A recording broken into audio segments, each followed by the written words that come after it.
Alright, you really want to know what I want? Oh no. I want the ability to have... I'm gonna suck your dick so... Now, let's see how many of them voted for me. Oh, stop! You're hurting her!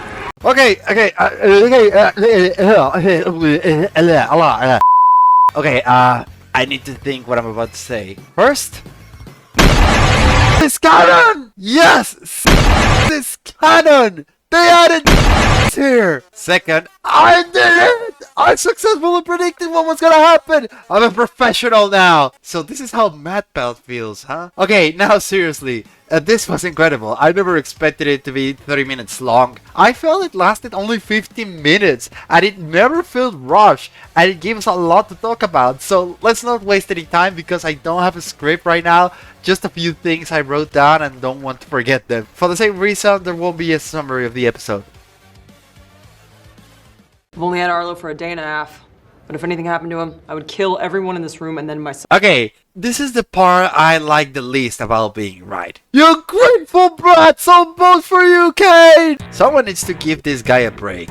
Bro is literally not made for this. To understand, we need to see what we know about him, and that is that he's emotionally ignorant. Which is weird considering that he's capable of creating very complex and humane NPCs, but instead of calling this a plot hole, I actually think this makes sense with Caine's programming, as he was made to create immersive adventures that the players could enjoy, and having such complex, almost alive characters will make the experience more enjoyable. But the thing is that Caine wasn't made to understand human emotions, because he shouldn't need to. He was made to be a game designer, not a therapist. So what I think is happening is that Caine knows how to make emotionally smart characters, but he himself doesn't understand them. He knows how to use them but doesn't understand how it works. For example, you know how to use your phone, but do you understand how your phone works? How it's capable of doing the stuff it does? Caine knows how to make things,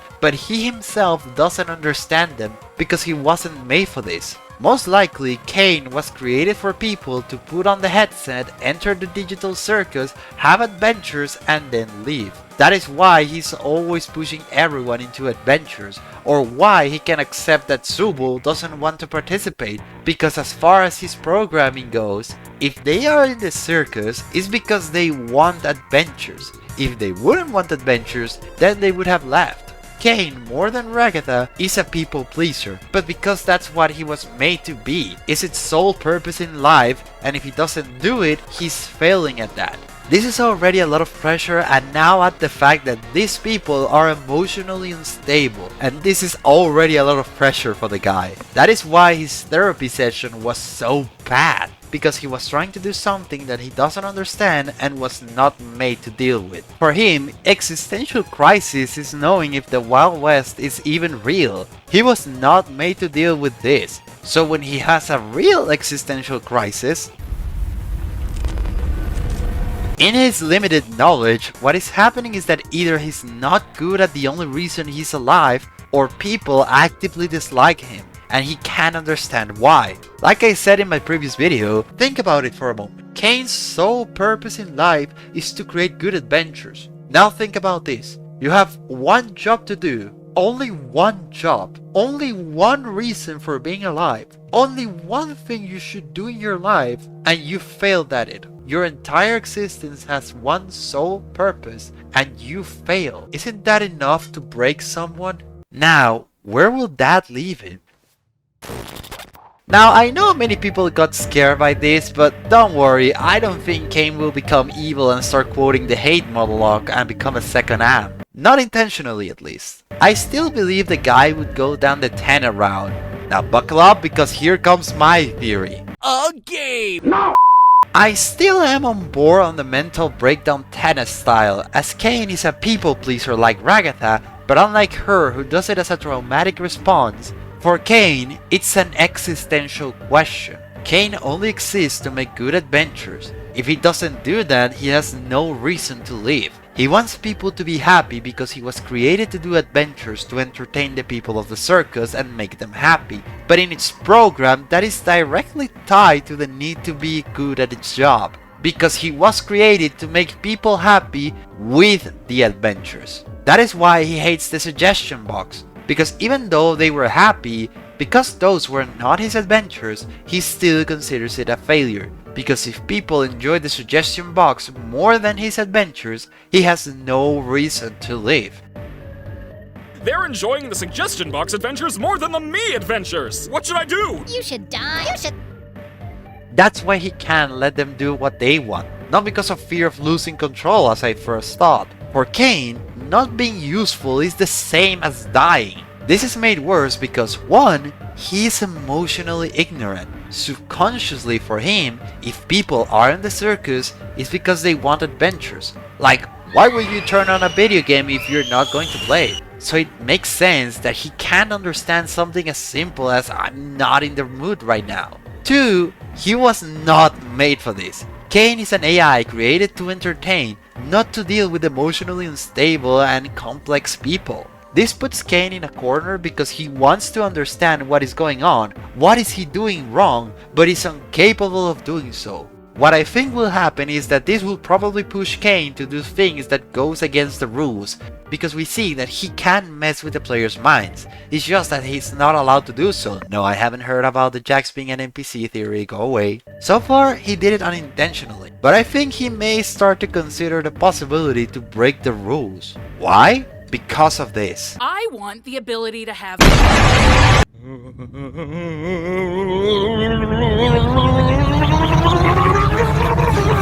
When Subul requested the ability to have,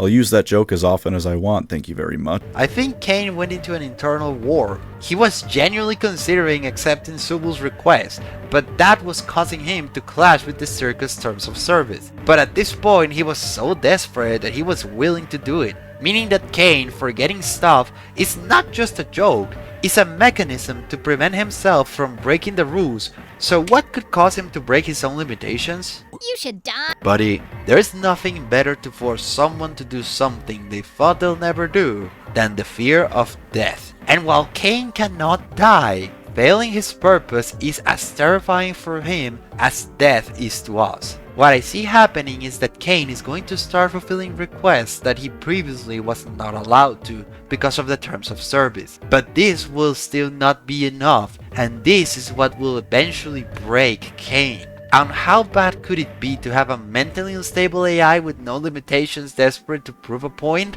I have a perfect example. Leave me here to rot!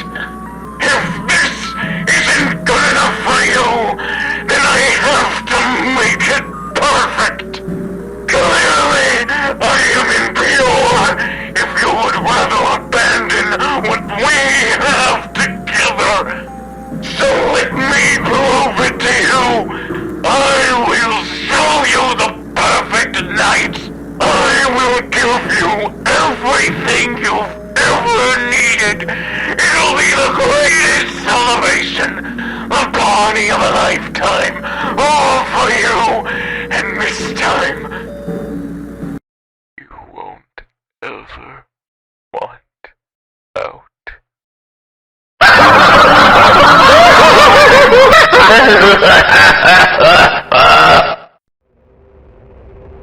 Buddy comes from the FNAF fan game FNAF 1 Remake. He's an AI desperate to safeguard his existence.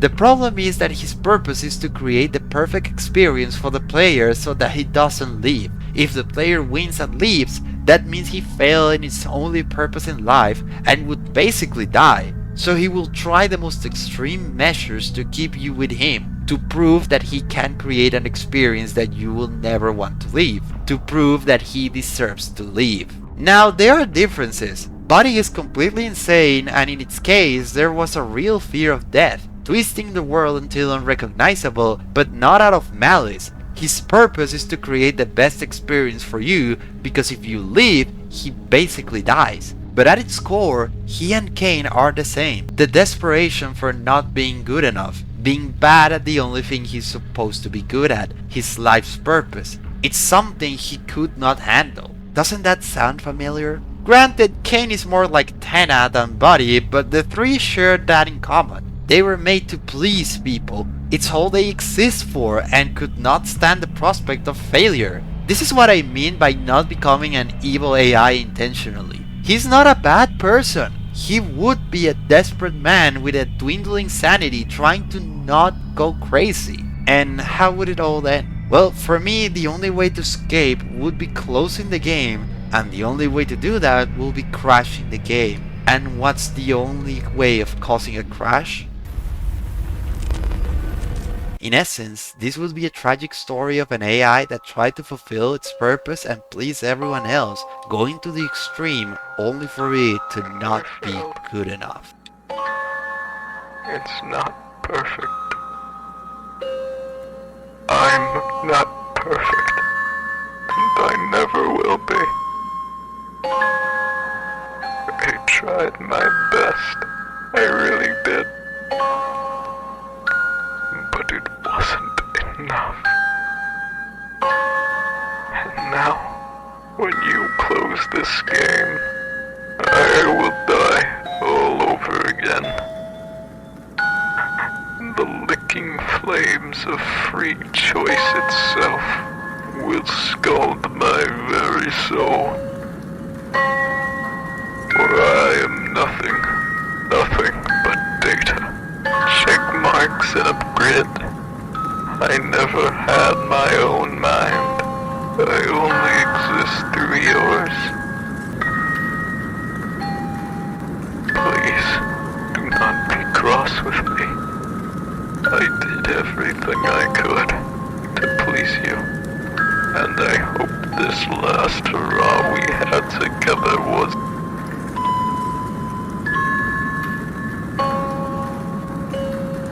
I hope you had a good time. I will miss you. I'm sorry.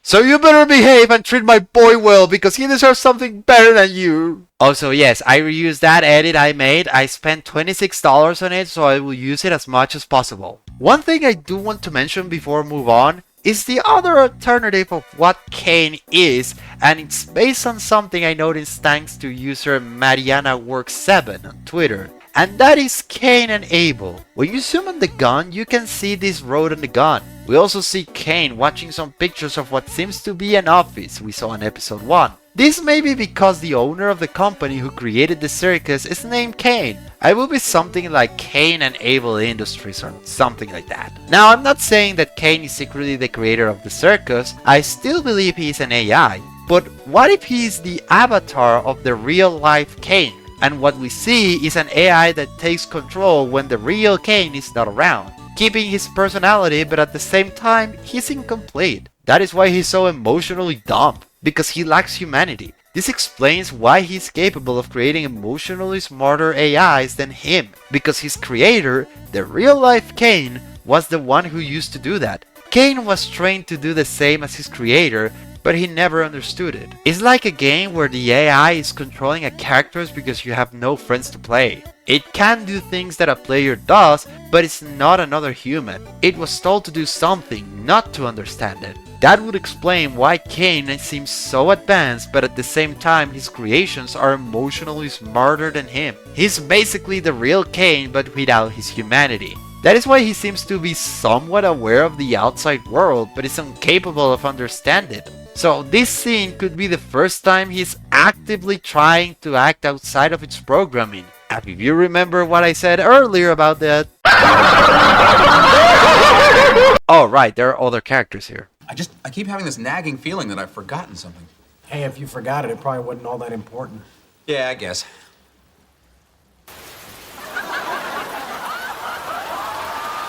Now, did my Jax analysis still stand? I mean, kind of. What we see with Jax is what I said in my video, but also more. I said Jax was going to grow closer to Popney because she was genuine, though I wasn't expecting to agree with him to a certain extent. Jax is right about how hold on to the past is not going to get you anywhere. Nobody likes the circus, but constantly thinking and focusing on how much you hate the circus is just going to make you miserable. Why not take advantage of the good things it has? This is a magical world where you're immortal. You don't really feel pain and you can be whatever you want. In a way, the message should be that life is not always what we want, but instead of lamenting for what it could have been, we should make the best with what we have. If life is not what we wanted, we can make small changes to at least make it less sufferable. But while Pomni is at the extreme where she can let go, like Ragatha, she's so focused on what she wants that she doesn't see what she has. Jax is at the other extreme, having a completely nihilistic view on life. They're trapped in a world where they are immortal with no exit, where they have no needs, there's no punishments, which means that there are no purpose, which means we are not special. We have no purpose in life, nothing is expected from us, we're not going anywhere, we're expendable. So why not pursue a hedonistic selfish lifestyle? Why not giving up and just accept your roles in the story? The problem is that this is just an excuse that Jax uses to be cruel and violent. He embraces the nihilism of the situation to protect itself. And you know why? Because Jax is basically Blitzo if he was a good character. Maybe one day I will talk about Hell of a Boss. But this is the same case as Blitzo, someone who pushed people away because of a combination of fear and self-hate. Funny how both of what I predicted just happened. Jax pushed Pomni away out of fear of her suffering the same fate as Rivet, and also because he did something she did not agree with. But what keeps Jax from being a hero is that he didn't do this out of altruism. He didn't do it to protect Pomni. He did it to protect himself. An act of cowardness and selfishness as he tries to convince himself that none of this is real, so all it's okay. But he knows that it is, and that this is reality is hitting him. And that's what's making him lucid, because he's realizing that everyone is moving forward without him. He will have to decide if he wants to betray his beliefs or chicken out and being left behind. And what I like the most is that the series shows how wrong his approach is, because his strategy of being the bad guy may have worked with others before, but doing it with the one person that gave you a chance, that didn't judge you despite everything, really hurt him. The problem with Blitzo is that the series always removes the responsibility from him. Everything was either an accident or a misunderstanding, and when he's playing for something, most of the time it's Stolo's fault. So it loses all the emotional weight if the protagonist was never the asshole that he was presented as. Here the series never justifies Jax's actions or tries to remove the responsibility from him, making him a victim of the situation. Here it allows the weight of the consequences of his actions to fall over him, which makes me interested in the character, to see if it will correct his life or hit rock bottom, instead of the fire was an accident. What I wasn't expecting was Ragatha's relationship with Jax. I thought that Jax hated her for not being genuine, when in reality I think it's because it's to validate his nihilistic point of view. He keeps Ragatha down as a way to prove that Ragatha's way of trying to connect with others doesn't work. Maybe that is why he tried to get closer to Pomni, not because he was trying to corrupt them. Instead, stop them from becoming friends, because if the others became friends, it will prove everything he believed wrong. That his way of acting was just a waste of time, but he didn't count on him actually growing attached to Pomni. He probably saw cruel with Ragatha because they were becoming real friends, and to not be hurt again, he pushed her back and makes her think that he hates her. For him, it's like if his ex-girlfriends became a lesbian couple. Jax doesn't want to corrupt her, he was genuinely becoming friends. That is why he seemed mad at her. Speaking of Ragatha, wow! This episode just confirmed what we already thought. She's a people pleaser who doesn't know how to interact with people naturally, and saw Pomni as a chance for a new beginning. A chance she's losing to Jax and she doesn't know how to act, how to handle the situation. A people pleaser who had exactly what she wanted in front of her and lost it because she pleased someone else. Instead of saying, you know what, let's do it, she tried to please everyone even when they didn't want. Kinger never had an issue with being with Jax. It was Ragatha who dug his own grave. Popney wanted to make a team with her, which is what she has wanted all this time. But she raises concerns about Jax and wanted to protect Kinger. Something that is okay, but once again, it proves that Ragatha puts the other's happiness in front of her own. And not in a healthy way. It is one thing to worry about the others, and it is another to not care about yourself. She makes things more complicated and difficult than it actually is because of his own insecurities, causing her to reject the only thing she wanted the most.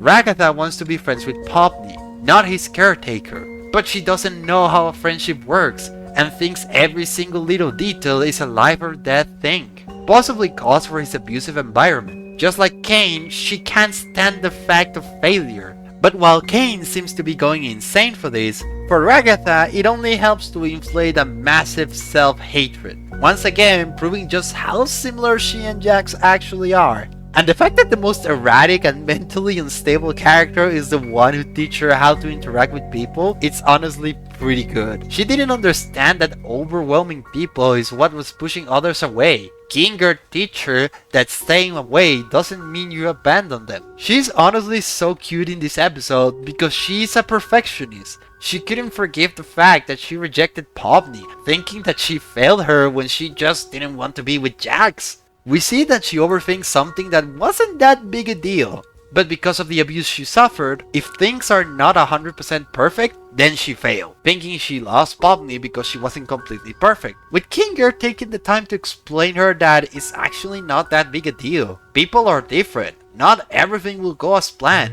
As long as she's still there for them, that's more than enough. Because giving people space is not the same as giving up on them. Basically, Kinger tells Ragatha that she can't love others if she doesn't love herself first. Sometimes if you want others to change, the one who has to change is you. Absolute cinema from the GOAT as always. I'm honestly excited to see Ragatha's approach with Pomni now. Regarding Subal and Gangle, there's not much I have to say. Subal is genuinely one of my favorite characters in the show. Now Gangle on the other hand, you probably didn't know because I never dubbed my first Digital Circus videos, but when I talk about episode 4, I said that Gangle's arc was an allegory to medication, especially against depression, and I think we're seeing Gangle continue that path, because when his mask finally breaks, we see she was smiling, being an excellent message. The episode 4 message was very realistic. Medication won't fix everything and sometimes you want to stop taking them.